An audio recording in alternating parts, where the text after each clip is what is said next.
کریں.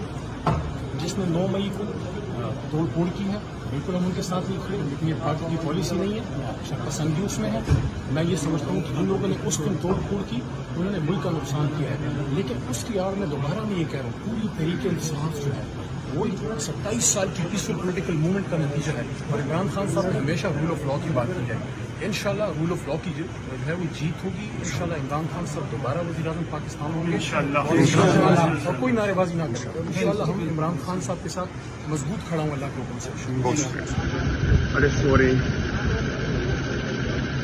لیکن ان کے حوصلے الحمدللہ چٹان کی طرح جو ہے وہ مضبوط ہیں اور یہ اونچے کنڈے ان کے حوصلوں کو. جس نے 9 مئی کو توڑ پھوڑ کی ہے بالکل ہم ان کے ساتھ نہیں کھڑے، لیکن یہ پارٹی کی پالیسی نہیں ہے، شرپسندی اس میں ہے. میں یہ سمجھتا ہوں کہ جن لوگوں نے اس دن توڑ پھوڑ کی انہوں نے ملک کا نقصان کیا ہے، لیکن اس کی آڑ میں دوبارہ میں یہ کہہ رہا ہوں پوری تحریک انصاف جو ہے وہ 27 سال کی پیسفل پولیٹیکل موومنٹ کا نتیجہ ہے. اور عمران خان صاحب نے ہمیشہ رول آف لا کی بات کی ہے. انشاءاللہ رول آف لا کی جو ہے وہ جیت ہوگی. انشاءاللہ عمران خان صاحب دوبارہ وزیر اعظم پاکستان ہوں گے اور کوئی نعرے بازی نہ کرے گا. انشاءاللہ ہم عمران خان صاحب کے ساتھ مضبوط کھڑا ہوں اللہ کے حکم سے.